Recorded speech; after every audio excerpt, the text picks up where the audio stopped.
siku nyingine tena tumeweza kupata bahati ya kumtembelea kijana ambaye tunasikia ni mbunifu. Anabuni vitu mbalimbali, vifaa vya umeme hivi anatengeneza. Kwa hiyo tutaongea naye hapa, atatueleza ni kwa nini anatengeneza hivi vitu, vina umuhimu gani kwake. Bwana, mambo vipi? Poa poa. Uko fresh kabisa? Fresh kabisa. Unaitwa nani bwana? Kwa majina naitwa Patrick Masinde.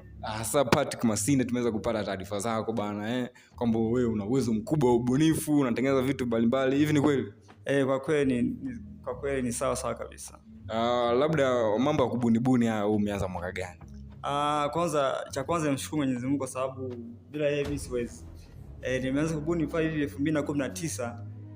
Ndio maana mpaka sasa hivi nipo hii hatua. Ndio maana mmeniona mtandaoni, mmekuja kunitembelea. Sio nyinyi tu, kuna walimu mbalimbali, sekta mbalimbali zinanitafuta mimi. Lakini nyinyi mmekuwa miongoni mwa watu ambao mmeniona kupitia mtandao wa kijamii, pia mmeweza kunitembelea kwa siku. Nashukuru sana.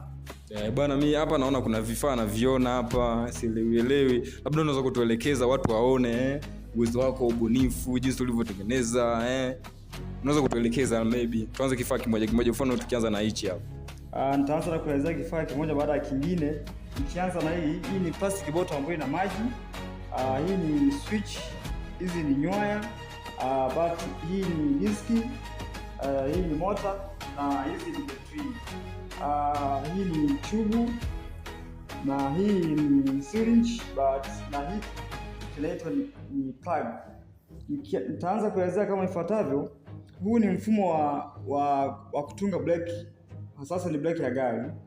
Sasa maybe unasafiri, unataka kuondoka kwenye gari yako, una switch on. Hii ni switch ya switch on. Ukiswitch on maana yake wewe unasafiri mpaka kwenye mota ina rotate. Ikirotate inasababisha hii diski iweze kufanyaje, kurotate. Sasa ikirotate, mimi nataka kusimama. Ukitaka kusimama, press brake yako. Brake yako ni act kama hii plastic bottle. Ukipress kidogo, maana kwamba unazalisha pressure ndani yake. Kuna maji yatatoka kupitia hii tube kufika mpaka kwenye syringe. Ikifika kwenye syringe hapa, inaisukuma hii plug na kuenda against na diski. Hapo unatoka simama na ukafanya mambo yako. Nadhani wote tumeweza kuona kwa umakini kabisa.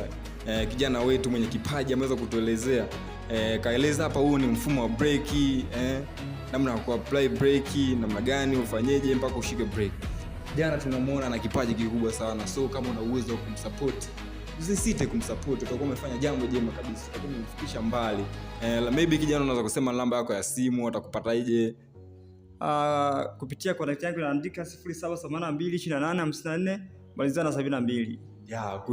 Kutokea kwenye hiyo namba unaweza kumpata huyo kijana mkaongea zaidi. Usisahau kushare, kucomment na kusubscribe kwenye channel yetu ya Sauti ya Vijana TV. Ukifanya hivyo utakuwa umefanya jambo kubwa sana.